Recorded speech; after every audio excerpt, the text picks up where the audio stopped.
As I was reflecting on this third and final passage in our Advent series, I was reminded of an observation that a friend of mine once made. It was about the title of the 2006 documentary, An Inconvenient Truth.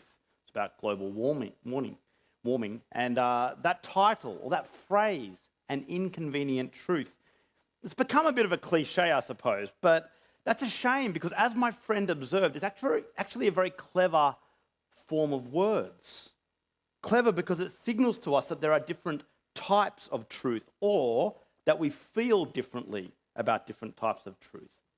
So there are truths that are frankly just trivia night facts. We don't feel strongly about them either way, you know. Tokyo is the capital of Japan. We don't feel strongly about that. But there are some truths that have unwelcome implications for us if we accept them. They're inconvenient. And that means that there are some truths that we tend to resist. We don't want them to be true. Like my kids, when it comes to the sun and sunscreen, what the sun will do to their skin. And so every time they go outside, they have to put on sunscreen. That's an inconvenient truth to them. They tend to resist it. They don't want it to be true. And in the passage before us, we are reminded that Christmas, for all of its celebratory joy, it contains truths that have unwelcome implications for us if we accept them. Chiefly, that the coming of Jesus, the Messiah, the King, means that we are not the ultimate authority in our lives. We are not the ultimate authority in our lives. And the question is, how will you respond to this truth? Yeah or nah? I think the events of Matthew chapter 2 are a challenge to us. They're a vivid reminder of the inherent inconvenience that Jesus' kingship is to our human ambitions, our human pretensions, and how our natural inclination is to resist it, to want it not to be true, or even to try actively to make it not true. And yet, as we reflect more closely on Matthew chapter 2, we see the thrill of hope that is here. We can respond differently. And I want to encourage you that it's in coming to terms with and embracing the inconvenience of this Christmas truth that true hope and true joy is found. The chapter's broadly in two halves, and the first half concerns the interactions of what we might call magi and majesty. These events take place an unspecified amount of time after Jesus' birth, but from what we learn in the passage, possibly up to 2 years later. And we read in verses 1 and 2, after Jesus was born in Bethlehem of Judea in the days of King Herod, wise men from the east arrived unexpectedly in Jerusalem, saying, "Where is he who has been born King of the Jews? For we saw his star in the east and have come to worship him." There are many Old Testament prophecies that talk about God's eventual forever ruler, and one of them associates a star with his appearing. It's very likely that this is the one that they have in mind from Numbers chapter 24. "I see him, but not now. I perceive him, but not near. A star will come from Jacob, and a scepter will arise from Israel." Now, whether this star was always understood to be literal or metaphorical, these three wise men, they see this bright star in the sky and they respond to it. And you may be familiar, may have sung it many times, the carol, We Three Kings, which is about this group of wise men from the east. It's a little bit of a misleading title. As you can see from what Matthew tells us, there's nothing here that indicates they were royalty in any way. And also, he doesn't say there were three of them. We just infer that from the number of gifts that are mentioned later. At least there were more than two. We know that much. But they're from the east, and that suggests Persia or Southern Arabia. Whatever their precise origin is, what's clear is they're not Jewish. They're not Jewish. And this is notable.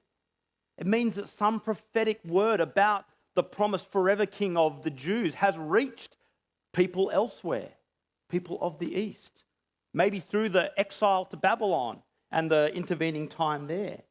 It's a reminder that the message about the King of the Jews is for all people, as we've already seen, as we've looked at this series. And the term that's translated wise men is magi, as we've used there. It was widely used for astrologers at the time, in that time and place. They were numerous in most countries in West Asia in the ancient world. And you know what astrology is? Astrology is that practice of seeing meaning in the movement of celestial bodies. And there is absolutely no science to astrology. But for astrology for these guys was probably somewhere between that and astronomy that we now understand, the scientific study of the stars and the skies. And these guys, they see this one particular star. They observe it, because that's what they do. They observe the stars. And it brings them all the way to Jerusalem. And a great deal of ink has been spilt trying to determine the identity of this star. Some think it was a comet. Others talk about the periodical alignment of certain planets. It's unlikely that we'll know exactly what it was. And Matthew's description in verse 9, of the star leading them to Bethlehem and stopping there, that only adds to the mystery. Because we know that stars don't actually work that way. Did something supernatural take place? God is in control of this, the creator and sustainer of the universe. Or is there artistic license that Matthew's been inspired to use? That's not made clear. What is made clear is that this star was significant enough for these magi to travel an incredible distance to meet this King of the Jews whose birth they believed it pointed to. And what I find most remarkable is that these magi, they journeyed to Jerusalem not just to meet this king, not just to have an encounter with royalty, but to worship him. To worship him. The word that Matthew uses for worship, it can just mean to honour a human dignitary, but Matthew strongly implies something more. Throughout the rest of his gospel, whenever he uses this particular word, it's always connected to people recognising and responding to Jesus' divinity, his fully godness. And when the Magi eventually do encounter Jesus, what does Matthew report? He says they were overjoyed beyond measure. They fall on their knees in humble adoration. They worship him. And I think it would have been quite a peculiar scene. These grown men from a foreign country bowing down and adoring a toddler. And then they give their gifts, famously gold and frankincense and myrrh, gifts associated in the Old Testament and in the ancient world with kingship. And what these men understand as they do all this, what exactly they mean by their worship of this infant King of the Jews, we can't be sure. But what we can be sure of is that it is a tangible, active, and humble recognition of Jesus' great importance. It is a tangible, active, and humble recognition of Jesus' great importance. And this worship of the wise men is contrasted sharply, isn't it, with the response of the other main character in this account, Herod, another king. So verse 3, when King Herod heard about this, that is about the birth of the King of the Jews, he was deeply disturbed, and all of Jerusalem with him. Now this is a somewhat understandable response from Herod. Herod the Great, he was not himself Jewish, for starters. He was an Idumean from the land south of Israel. He was appointed king of Judea by the Roman Senate in 40 BC. And so throughout his reign, he'd always been vulnerable to the claims of someone from the true Jewish dynasty, from the line of David. And in the later years of his reign, where these events fall, he was just plagued by paranoia and fear of rivals. And so even though he was very old, and he likely would never have lived to see a rival challenge him, he was still deeply disturbed by this news, by this inconvenient news, by this inconvenient truth.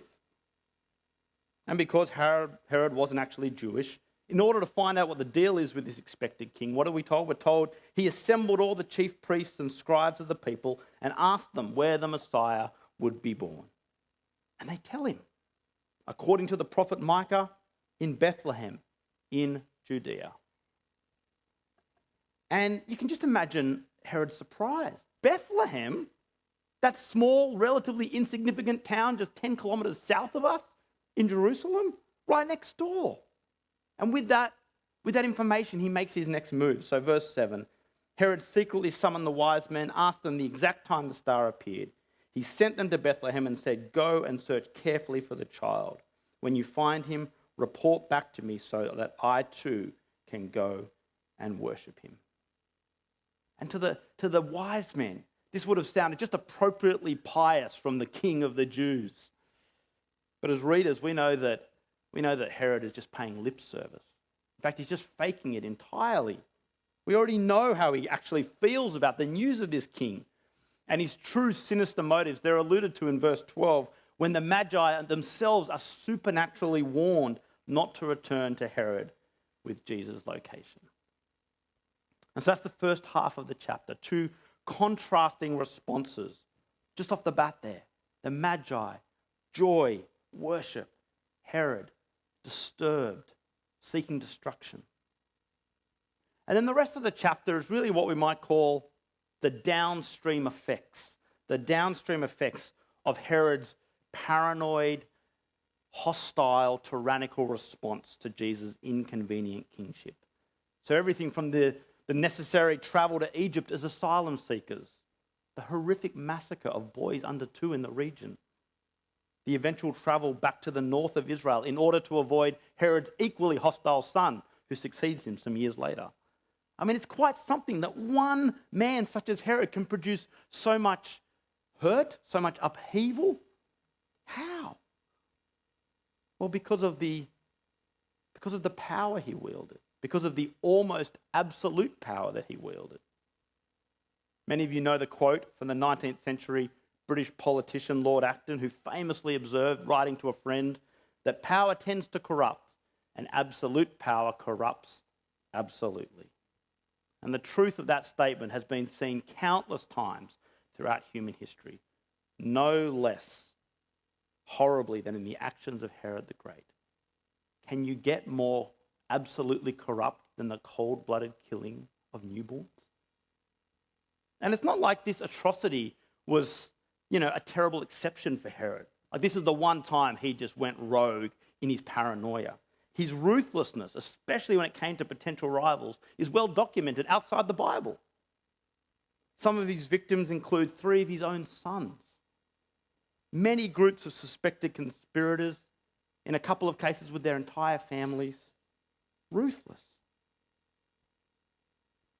Matthew 2 does remind us that we live in a world that just is still suffering disorder.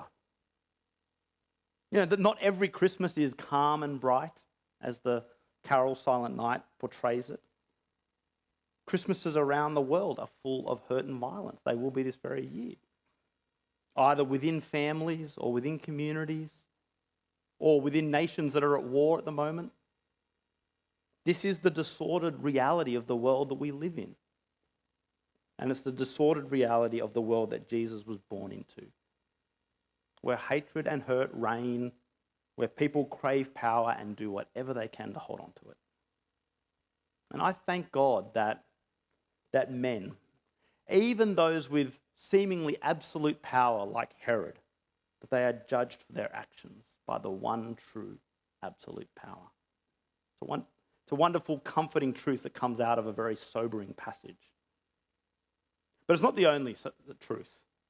There are actually 3 other comforting key truths that come out of this passage. The first is it reminds us of the rescue that we all need and that God has provided. There is a sobering irony in Herod's massacre. It happens because Jesus the King had come. That's what makes it happen, humanly speaking. But it's also a reminder of why the true King had to come. I mean, it's easy to look at Herod and all sorts of people like him throughout history and say, I am not like that.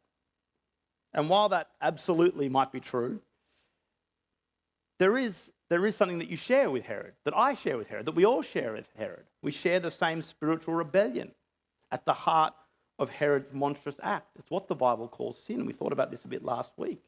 And as we were reminded last week, from the book of Romans, all have sinned and fall short of the glory of God. Every one of us. And yes, for most people, the vast majority of people in this world, our sin doesn't lead to committing acts of moral atrocity, but it is the source of all the wrong that we do commit in our lives, small and big. It leads to our editing out of the rightful ruler of our lives, which leads most devastatingly to our spiritual estrangement from God. But there is good news, as we saw last week, that Christmas is about rescue. Jesus has come to save his people from their sins. Jesus is rescued from Herod's terrible act. That's very apparent as you read this passage. His life is spared, but it's only spared so that in the years to come he may lay it down himself in the ultimate act of self-sacrifice, his death on the cross, to pay for sin once and for all. Herod's sin, my sin, your sin, all sin. There is a reminder of that rescue in this passage. We're also reminded that the security that we have knowing that God is sovereign, that he is in control. At several points in this passage, Matthew highlights how these events happened in fulfillment of what was written. So Jesus' birth in Bethlehem, the family's escape to Egypt and return from Egypt, settling in Nazareth, even in some sense Herod's monstrous act. And so even throughout these events and these troubling events, we are reminded just of the inevitability of Jesus' kingship. It was always part of God's plan and it was never going to fail. God keeps Jesus safe by directing Joseph and directing the Magi. People's actions fulfill Old Testament prophecy. God is sovereign. He is in control. Even when from our standpoint that seems difficult to see. And that should be a comfort. That should be a comfort because we know how God has used his absolute control, his perfect sovereignty, in making sure that sin will be judged once and for all and that we can be forgiven and look forward to a right relationship with him. To know that he is for us. That's a wonderful comfort that God is sovereign. There is wonderful security in that.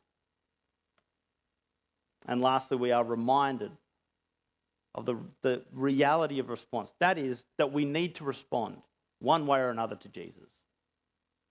And I think the contrasting responses to Jesus' arrival in both emotion and action, they're instructive. You know, the emotion of the Magi, they're overjoyed. Herod's emotion, he's disturbed, he's enraged, he's murderous. And the action of the Magi, they worship him. Herod tries to destroy him. Clearly, Matthew is saying the Magi, they model the right response to Jesus. They were, in their own way, truth seekers. And we do need to be careful about holding these wise men up as an example of true spirituality. They were, as much as we can tell, pagan astrologers after all. But God, in his kindness, he granted them enough insight into who Jesus was that they sought him out. And instead of seeing him as some kind of threat, what did they do? They gave him their treasure and they bowed down in worship of him. Gave him their treasure and bowed down in worship of him. By contrast, who's Herod? He's a ruthless political figure.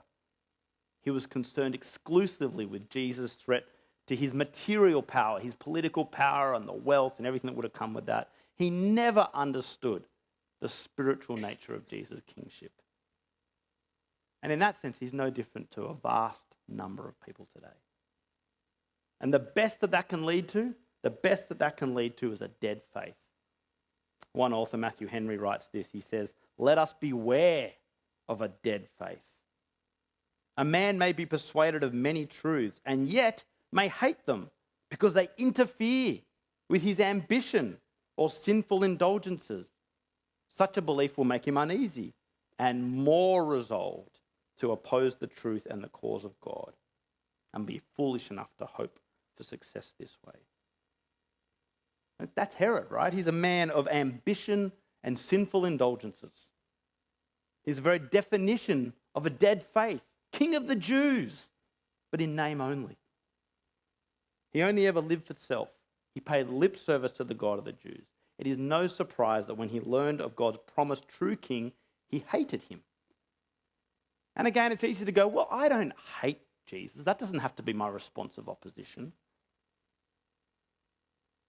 But resisting Jesus' kingship, rejecting it, it doesn't have to be as outwardly and nakedly hostile as Herod's. Just indifference.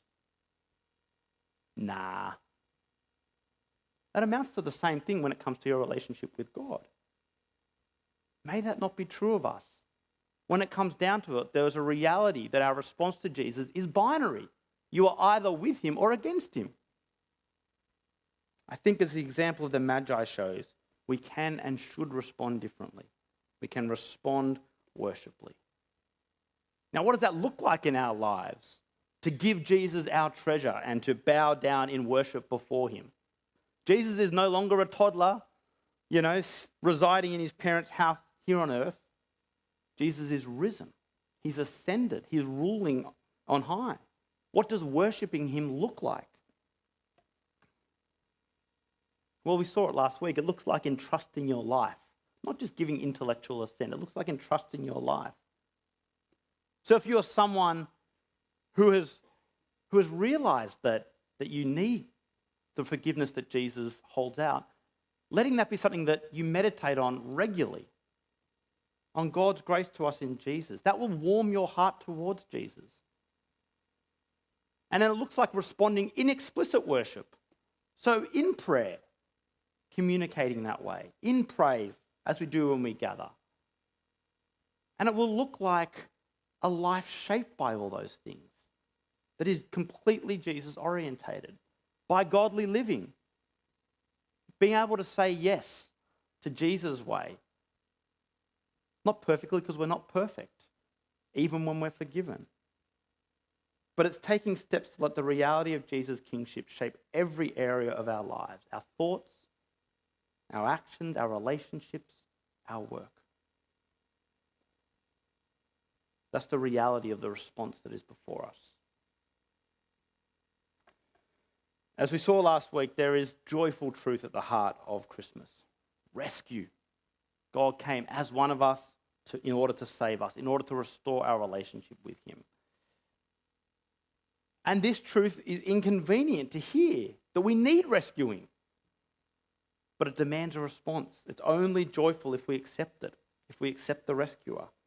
And that means admitting that we are not the ultimate authority in our lives, that we need to submit to another authority.